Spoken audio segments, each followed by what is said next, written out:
Hey everybody, Mike Claiborne here, and we are going to talk with our good friends from Ameren, Illinois about something. But let's face it, baseball season is here, and when you think baseball in this part of the country, you think Cardinal baseball, and we think birds, of course.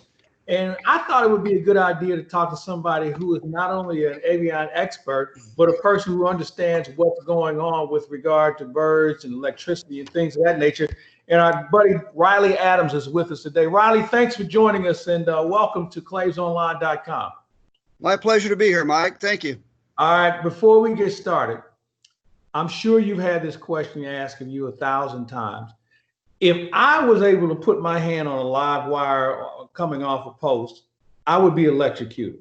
Why do I see birds, especially cardinals, sitting on wires and nothing happens to them?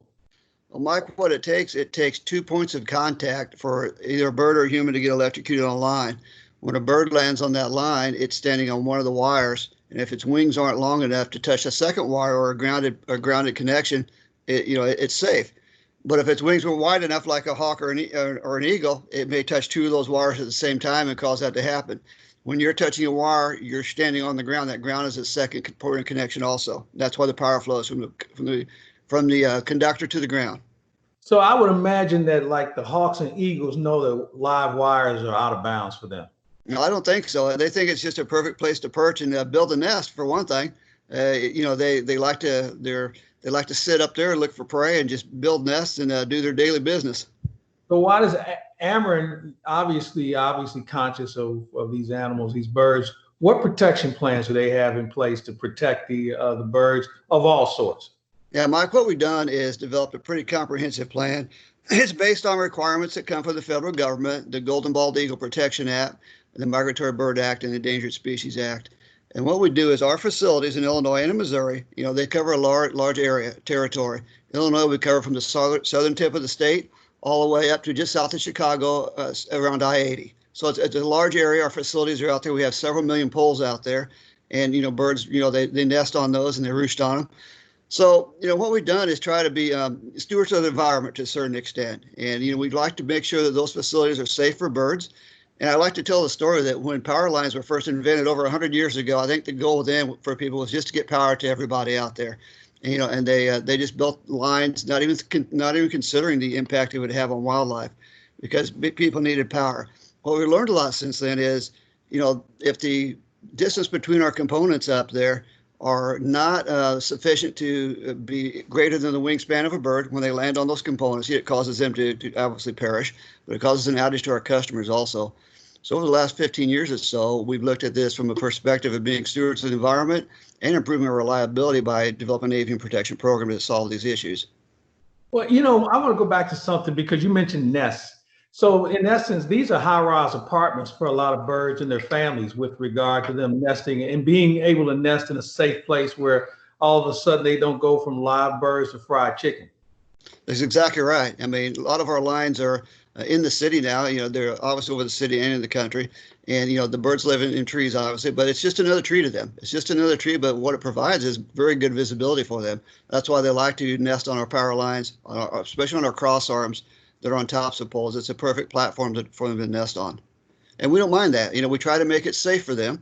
But there are situations that arise when that nest could be a danger to the bird because of its proximity to something energized. It could catch on fire.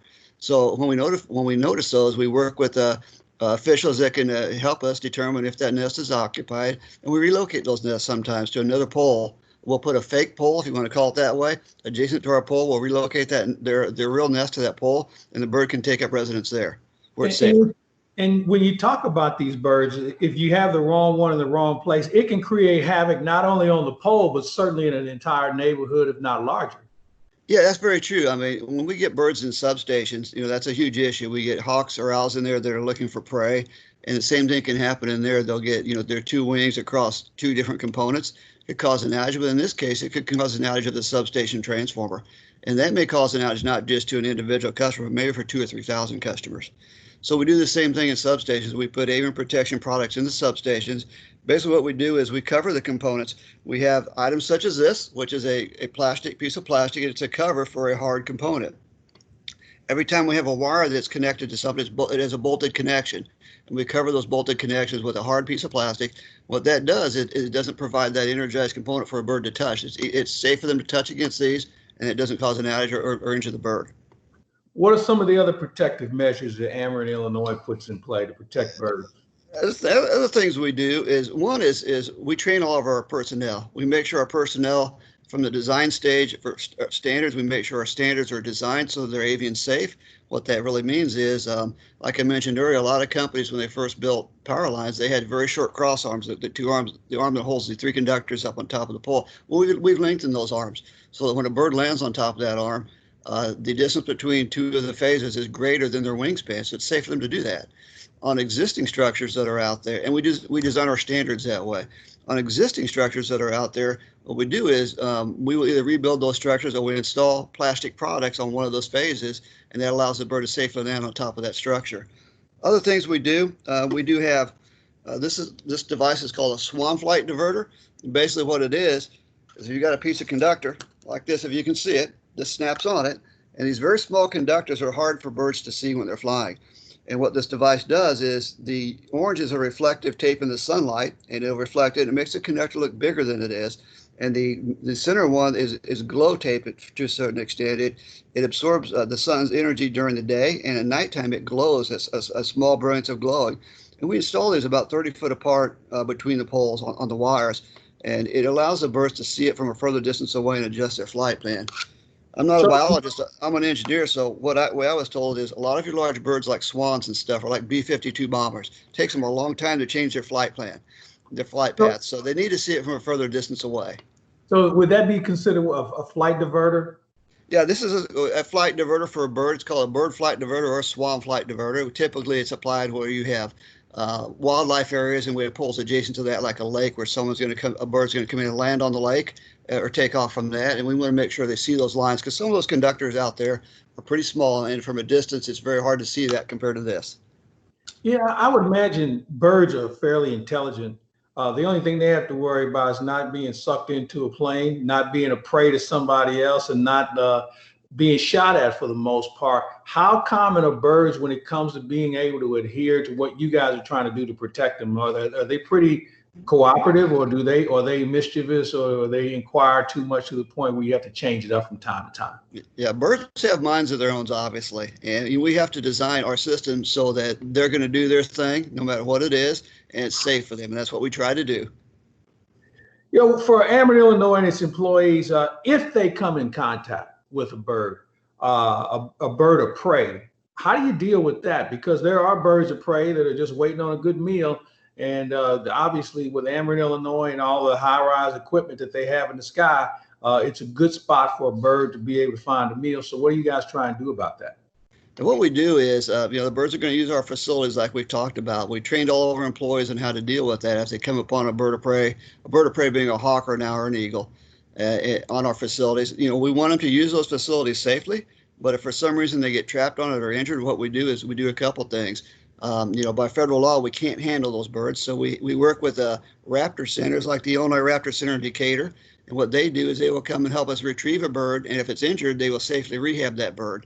So our employees are taught how to go through that process and get the proper experienced people out there to help them safely get that bird off our facilities and rehab it if necessary. If it's a fatality, then what we do is we have to report that to the federal authorities and they come and pick that bird up, because one of the goals is, it's a violation of federal law for anybody to handle feathers and stuff like that of raptors. So we don't want those to come in the public hands, because most of the public doesn't realize, that you can't. The birds are protected, and you can't really take feathers and things like that. So you don't want them by default to do something they shouldn't do. So we try to take care of that for them.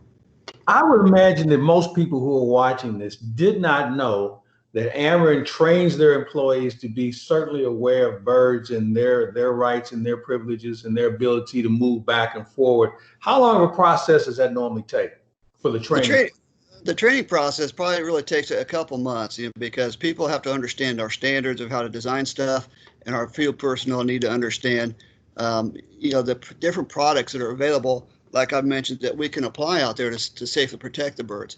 So, it's a continuing education process process. I mean, it takes about a day for an actual training session, but really to understand it, it takes a couple months, I think, for an employee to thoroughly evaluate it and get back to their job and get job site experience based on that. Now, I know you're involved with the good folks at the Illinois Raptor Center in Decatur, and you guys have a lot of projects going on, and you've been involved in a lot of projects in the past. What can you tell me now about the in-flight cage and the Muse?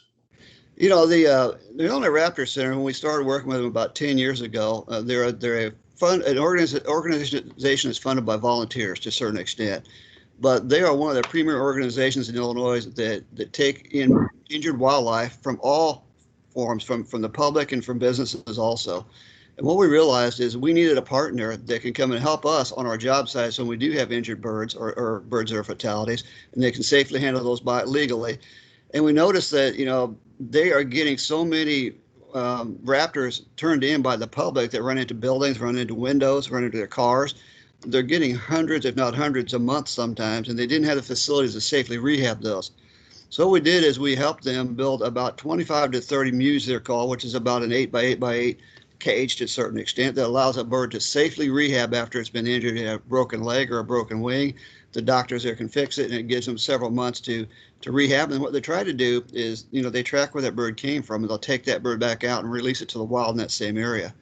The same thing that we've learned over the years is the larger birds like eagles, they need more space to rehab their wings and muscles. So we helped them build a 400-foot long flight cage, they call it. And what it is, it's a flight rehab cage, and it's got some twists and turns in it. And they say that the birds need to make those twists and turns like they're flying. And as they get better, they release them to a bigger part of the cage. And that, you know, the ultimate goal is that raptor, that eagle or owl will get returned back to the wildlife where it came from. And right now they probably receive over 1,000 birds a year. And it's quite a few. Yeah. That is quite a few.